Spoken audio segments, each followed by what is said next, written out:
Hello my dear friends, you're on the Military Summary channel, and today we will discuss the situation in Ukraine on 17th of February of 2023. Today we have some updates, so let's start. And first we're going to start with the Kupyansk frontline. The Russians reported that during the previous 24 hours, the Ukrainians lost 80 soldiers and around 8 armored vehicles. I must add from my side that the Ukrainians haven't lost even a single tank during the previous 24 hours, and this is very important. Also, the Russians added that during the previous 24 hours, they complete the clearing operation of Granikovka. That means that from now on, the Russians have completely secured their flanks, their west flanks of Kupyansk attack phase, and now they can completely change their focus and start movement in direction of Sinkovka and Petropavlovka from direction of Liman I, from this area. Let's go back to Western sources map. As you can see, there are a lot of differences between the Western sources map and the Russian sources map. When talking about the Western sources map, we see that the towns by the name of Dvorechna, Tavlazhanka, Gorbievka, Granikovka, Mosyukovka, Liman I, Vilshany, Takarevka, Pershatravnevaya are in the gray zone or under Ukrainian control. But when talking about the Russian source map, you see that all these towns that I have just mentioned are completely under Russian control. So first of all, let's update this map according to information we have according to the Russian sources. So this is the real situation, at least the Russians are saying like this. So as you can see, this is completely different stories, completely two different pictures. And if the information that we have from the Russian sources is correct, we see that there is just 2 towns left before the Russians entered Kupyansk. And when talking about Kupyansk itself, I believe that we can say that the battle for Kupyansk has started. The Russians these days, I believe that they will complete the clearing operation of Liman I, Vilshany, and they will establish their position. They will complete all their echoes in combat, and after that they will start movement to the south with one purpose: to attack Sinkovka, and after that to attack Petropavlovka. If the Russians are able to take control over these 2 towns, they will do a lot of job. They will ruin all the Ukrainians' plans about offensive operation in direction of Svatova. Why is that? First of all, if you can see, there are not much roads that Ukrainians are able to use to support and supply their north flank of Novoselovskaya offensive operation group. So this, I'm talking about this one. And the road N26 is the only road that Ukrainians can use to move their armored vehicles, tanks and manpower from Kupyansk in direction of Novoselovskaya. As you can see, if you take a look at this map, you're going to see that there are no roads between, let's say, Kisharovka and Tabaevka. There is just the fields that Ukrainians are no longer they just can't use these fields to cross them, to send their tanks and so on, for many reasons, and one of the most important is logistic reason. Anyway, as you see, the Ukrainians, when they're planning their attacks, when they're planning their offensive operation, they're trying to do this offensive operation in the vicinities of railroads. And if the Russians are able to take control over Petropavlovka, they will be able to cut this N26 road. I believe that these bridges that crosses the Oskol River are destroyed, so the Ukrainians there move their armored vehicles to the western part of Kupyansk, and then using pontoon bridges, they're redeploying all their armored vehicles to this side of the Oskol River, and then using the N26 road, they're moving their armored vehicles to Novoselovskaya. And if the Russians, now we understand, if they are able to take these towns under control, this eastern Ukraine group will be completely cut from supply and support, and all this front line will be collapsed automatically. And the main problem is that during the previous months of offensive operation in direction of Novoselovskaya, the Ukrainians managed to collect a very powerful army in these small villages and towns, and now it will be very difficult if the Russians are able to cut this road to start evacuation and retreat. And something tells me that maybe the Ukrainians will be forced to leave all their armored vehicles, all their shells, ammo depots in this area, and they will just step back without nothing in their hands or something like this. Because if the Russians are able to block Kupyansk, there is just one road very far to the south near Sinkovo, and there is a very low quality roads that connects this small area with Novoselovskaya front line with this area. And furthermore, don't forget that these bridges, I believe, are destroyed as well, and the Ukrainians are able to use the pontoon bridges.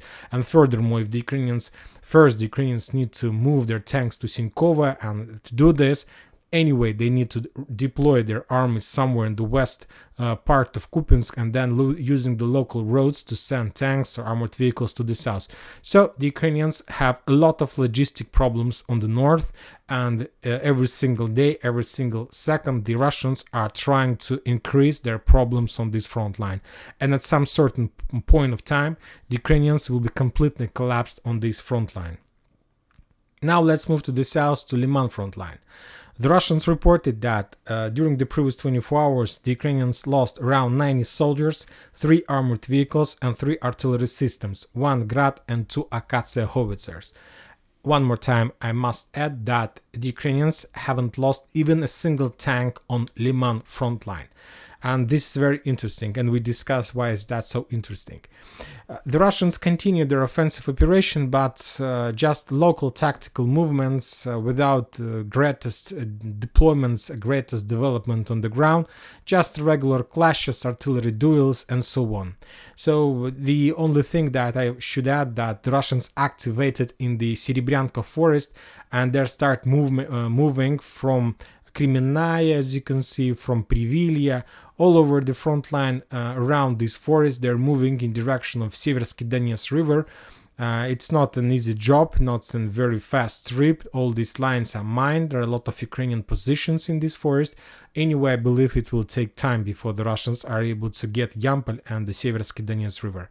I believe that the Russians have this time if they're so slow.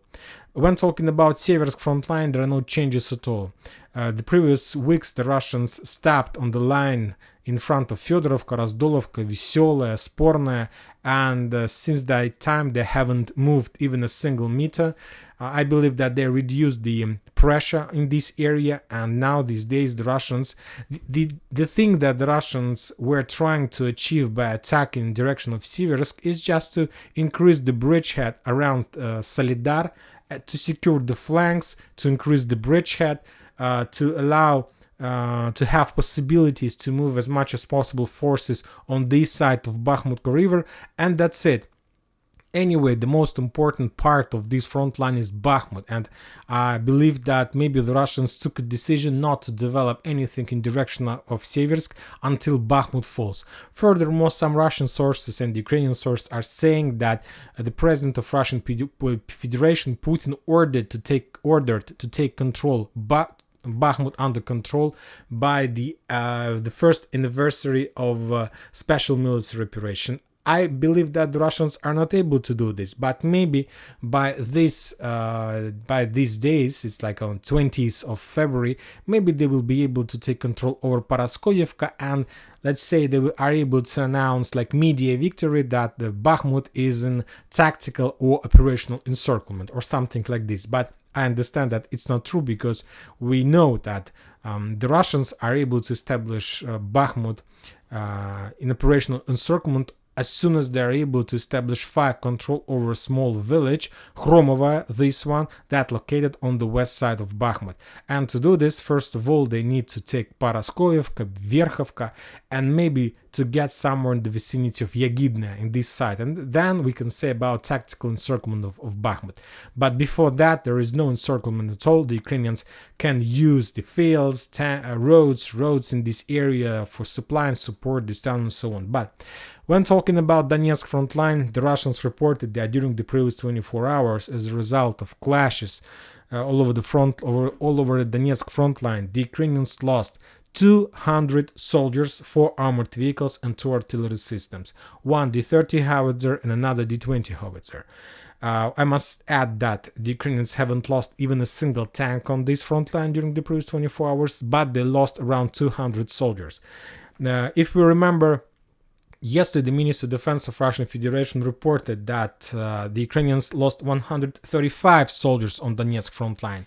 The day before yesterday, the Ukrainians lost 190 soldiers. So as you can see, we're the witnesses of the culmination of battle for Donetsk or for Bakhmut. I believe that the main losses from those 200 soldiers, the Ukrainians lost in the vicinity of Bakhmut and during the battle for Bakhmut. So this is the culmination.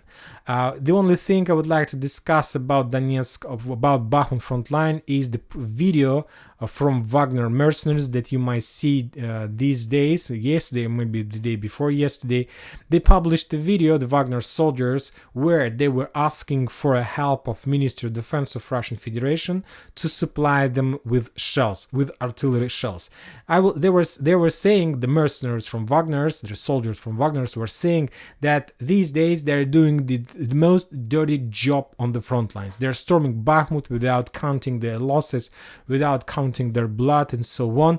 And at this point of this special operation, of this storm operation, now they can feel and they can see some consequences of lack of shell. So they are able to push, but they don't have enough of artillery power to help them in their movement to the in their further movement or something like this, and they ask for help. Some sources, some Western sources and some Russian sources start saying that the Russians have problems with ammo, with shells, that they're out of 152 millimeters and 122 millimeters mines and something like this, but it is not true. The thing is that, as I understand, I'll give you my opinion. This is not the opinion that is confirmed by Minister of Defense of Russian Federation or something like this. I'll tell you my own opinion. The thing is that next week is very important. At least I believe so, that the next week is going to be very important and that the Russians are planning to start something. I believe that you saw some updates from I believe the New York Times published the information that the Russians accumulated the biggest army in the vicinity of Sumy. They reported about 10,000 soldiers and some hospitals on the field and so on. So the Russians have already accumulated some forces near Sumy, and they also have prepared already some infrastructure for offensive operation and so on. 10,000 is nothing. Maybe they were wrong with the numbers, but anyway, the Russians are planning their own greatest offensive operation. And there are a lot of factors that can make this or that offensive operation successful. And one of the most important factors of any offensive operation on certain frontline is support of artillery support. And I believe that these days the Russians have almost completed the preparation before that greatest offensive operation. They just need to do some small things. They need to wait the beginning of 20s. They need to wait some Putin's speech and so on, some adoption maybe in parliament, and then they will start. And if they want to be successful, they need support of artillery. If they need support of artillery, they need a lot of shells, and they understand that some of the warehouses, ammo depot, shells depot will be destroyed by the Ukrainian HIMARS rockets. So that's why they need to be sure that at any time of upcoming greatest offensive operation, they will have enough of shells. And I believe that this is the reason why the Ministry of Defense of Russian Federation took a decision to slow down and stop supplying support of Wagner's with shells, because they need all shells they have to prepare the upcoming offensive operation. They don't want to lose. The Russians don't want to lose, and they don't want to. You know what I'm trying to say. They don't have problems. They want to be 100% sure that they're going to penetrate at some certain front line the Ukrainian defense orders, and to develop bridgehead as far as possible, and to take as much as possible towns that will lay on the Russian way. And this is very important. Another way, today a lot of Western sources are saying that the Russians are planning to use air forces massively. Not just the rockets and missiles, but when the greatest offensive operation Russia starts, first they will use their drones just to spot air defense forces and many other things. Then they will launch a lot of missiles. Maybe we are going to see maybe 2 or 3 or 4 days in a row when the Russians attack Ukraine with drones, with with drones, with missiles, with the rockets.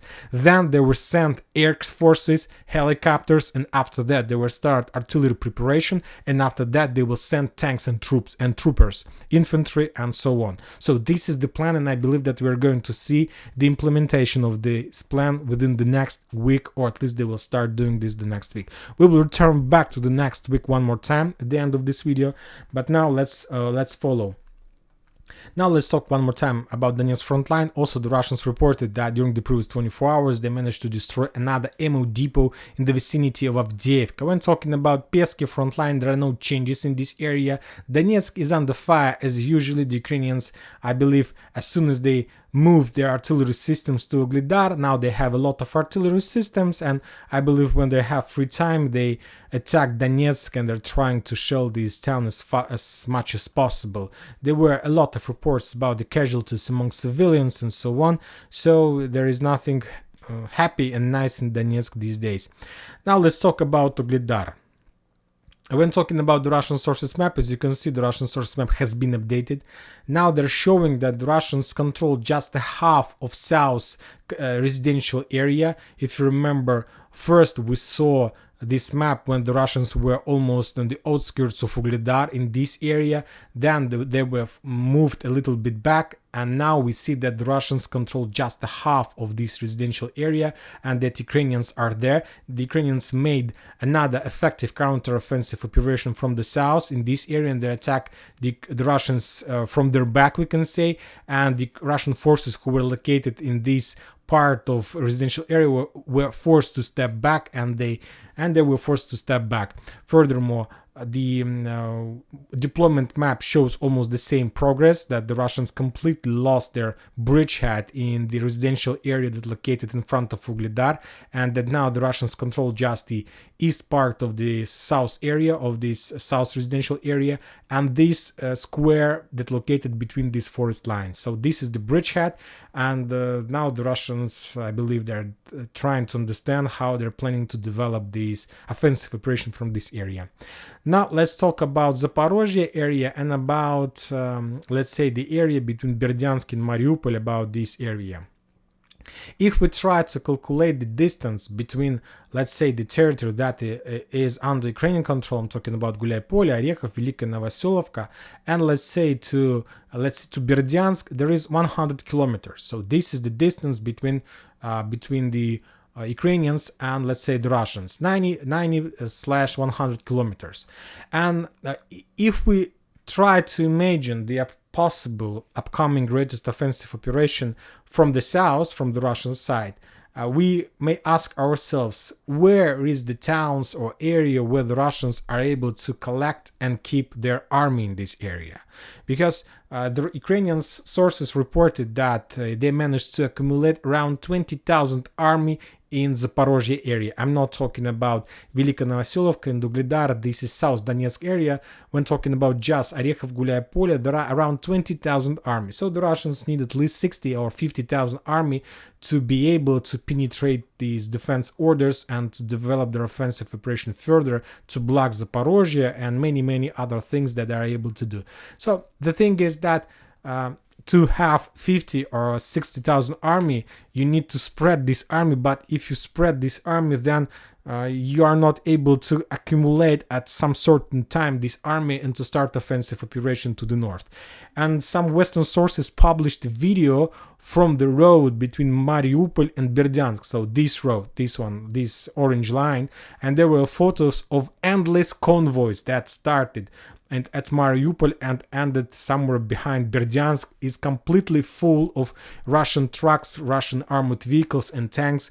There, as you can see, the Russians, so we can say that the Russians have already deployed all their army on this area as far as possible from the Ukrainian HIMARS rockets. The Ukrainians still have possibility to get the Russians with the HIMARS, but at least from this perspective, they need to get as close as possible HIMARS to the combat line, and they might be spotted, destroyed by the Russians Lancet 3 and many other types of weapon.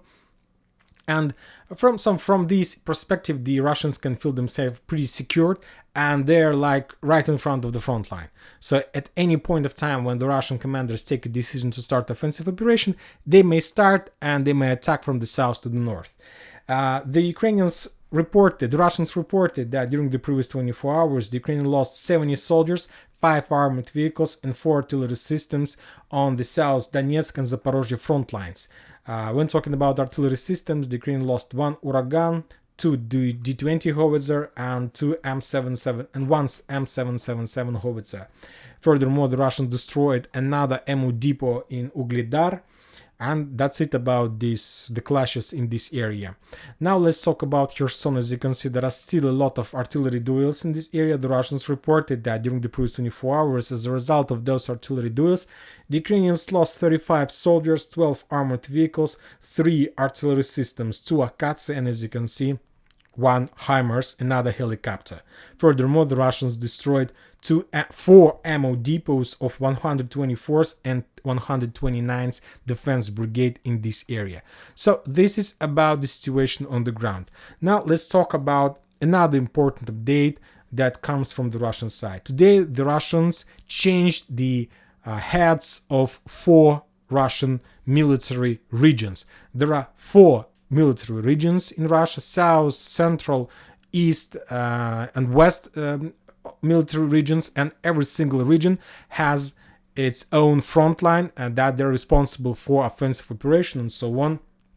And the thing is that the Russians, let's say, changed the previous commanders and they hired or put in their positions very young generals. The youngest one was born in 1976. So imagine yourself how young is this general, and now he commands the forces that these days maybe can start offensive operation. The oldest one is of 1965, I believe so. So as you can see, very young generals, very young generals. And if you remember, the Russians have changed 4 commanders, 4 chief commanders of 4 main chief military regions who are responsible for special military operation. First of all, you need to understand that if the Russians did that everything that is going to happen after today is their responsibility. If you remember, during the previous autumn, the Russians changed the head of special military operation and they hired or charged the General Armageddon, and the next day after he was charged on this position, he started attack energy facility of Ukraine with missiles. So then within the next day he started doing his job. So, and he was responsible in everything that happened since that moment till the charging of Gerasimov, the head of the special operation. He was responsible for everything. And now Putin changed 4 generals. He put very young generals, very ambitious, very hungry generals, and I believe that they can change the special operation, the situation on the entire front lines. Anyway, we're going to see this within the next week, I believe so. Now let's talk about the next week. The next week there are going to be a lot of interesting updates, and let's talk about just the Russian side. If you remember today, today there was a meeting between the President of Russian Federation and President of Belarus. They talk a lot, and when talk about the thing that they gave to us to understand, to see, they were talking about finance, economy, about many other things, but nothing about the special military operation or about the participation of Belarus in this special military operation. Maybe under the closed door, behind the closed doors, they solved all these issues, but we don't know exactly what were they talking about the special operation. But this is not the most important. So they were talking about something, and I believe that they have some agreements about something as well. The next week, on the 21st of February, there's going to be some kind of event where the President of Russian Federation is going to have a speech to the parliament, to the people of Russian Federation. Is going to talk a lot, and this is going to be very important things that will determine the situation in Russia for the next year. Later on the 22nd of February, as you know, there's going to be an extra meeting of Russian parliament. Maybe they're going to adopt some laws as a result of a speech of event of the 21st of February. And today I found out another important update, and I believe that this is most important. First of all, next week is the short week in Russia. What does it mean, short week? there are going to be a very big holidays the next week.